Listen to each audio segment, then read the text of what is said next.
I deliberately smashed the glass doors of a shopping mall and turned myself in to the police. My wife, furious, stormed in after me, yelling, "Why would you turn yourself in? This is something we could have fixed with money." I shrugged, raising my hands as the officers cuffed me and led me into custody. Why? Because in my last life, her so-called soulmate, her childhood friend, came crawling back to her after his business failed. He staged a car accident, killed someone, and pinned the blame on me, all for the sake of stealing my multi-million-dollar fortune. What followed was a nightmare. The victim's family and the media hounded me relentlessly, convinced I was the one behind the crime. Every piece of evidence, every surveillance video showed my face. Even my wife insisted I'd done it, claiming I acted out of revenge and an unhinged desire to lash out at the world. In the end, I was stabbed to death by the victim's family in front of a crowd. And then I woke up. I was back on the day her soulmate staged the accident. One Zach Sullivan, why are you doing this? It's just money we can pay for the damages. Why are you turning yourself in? Are you insane? My wife, Hannah, was rushing toward me, her face flushed with anger. I simply raised my hands as the officer cuffed me. Hannah, when you make a mistake, you own up to it. I caused damage and scared a lot of people. I need to reflect on my actions. Hannah immediately pulled out a wad of cash, thrusting it toward the officer. We have money, take it. Just don't arrest my husband.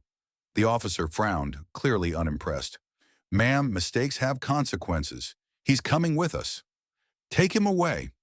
Hannah trembled with rage, but no matter how much she begged or argued, I stuck to my decision. I was going to take responsibility. Because of my good attitude, I was only sentenced to 7 days in custody for reflection. 7 days where I couldn't leave the detention center. 7 days of freedom from her. And for the first time in a long time, I felt an overwhelming sense of peace. In my last life, my wife had a true love named Liam Reed, her childhood sweetheart, the one she never quite let go of. The moment Liam showed up in town, it was like her heart was pulled in his direction. She was never home, always disappearing to meet him. One night after another fight, I finally snapped. If you go see Liam one more time, we're done. I'll file for divorce. She didn't even hesitate. She slammed the door and didn't come home that night. 3:05 p.m. The next day, Liam caused a catastrophe. Driving recklessly, he hit and killed a woman, an 8 months pregnant woman. It was a horrific accident. I begged him to turn himself in, to take responsibility and compensate the victim's family. But Liam just smirked. Who said I did it? It wasn't me, it was you. At first, I thought it was some kind of sick joke. But when I checked the car's dash cam footage and nearby surveillance cameras, all of them showed my face.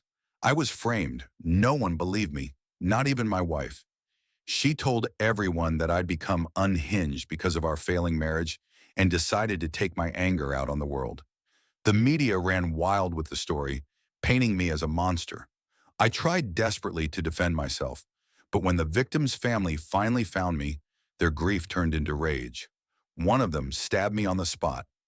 As I lay bleeding to death, I couldn't understand why this was happening. Why had Liam gone to such lengths to destroy me? This time, I wasn't going to let history repeat itself. I'd already taken the first step, putting myself in custody, far away from Liam's schemes.